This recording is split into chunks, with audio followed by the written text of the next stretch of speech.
warahmatullahi wabarakatuh. Wawasan sekar cepat dan gula. Kaweruh ana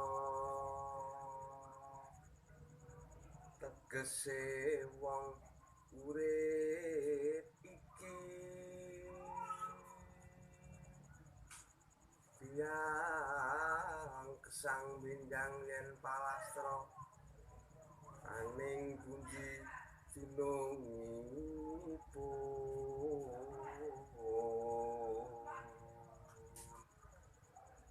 tak upamake peji mabur medal saking nganehi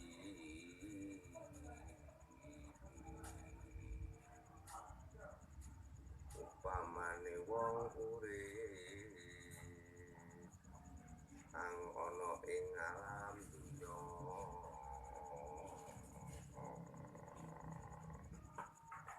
sambang tulan wong dolan kang urung dolen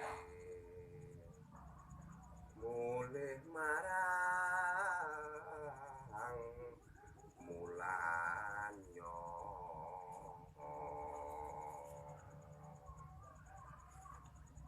yen wis mulih yekti bakal nyabrang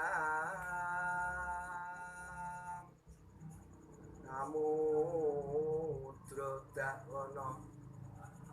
ing alam akhir nggone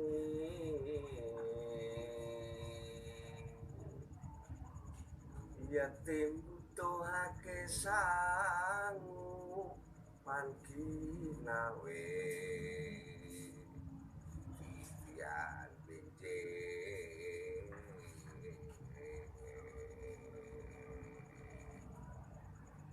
ngawir yo arsa sowan marang ing yang agung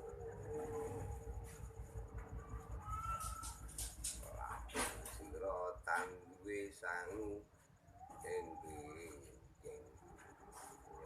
bakal nyakar lampahe tetep kelep gahono angge sangu sira ing benjing kathahipun kedah triprakara bakal lestari lampahe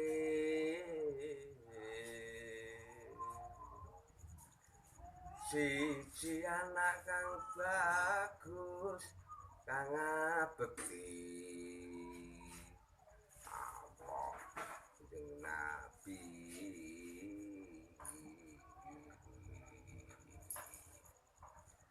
kaping kalih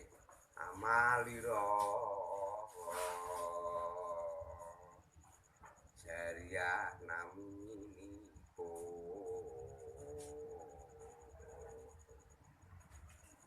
kaping 3 ngelmune pangeran Islam iman tauhid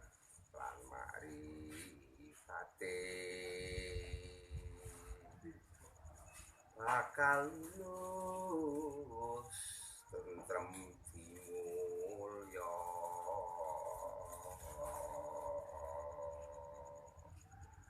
sampun kirang langkunge nyuwun ngapunten. Assalamualaikum warahmatullahi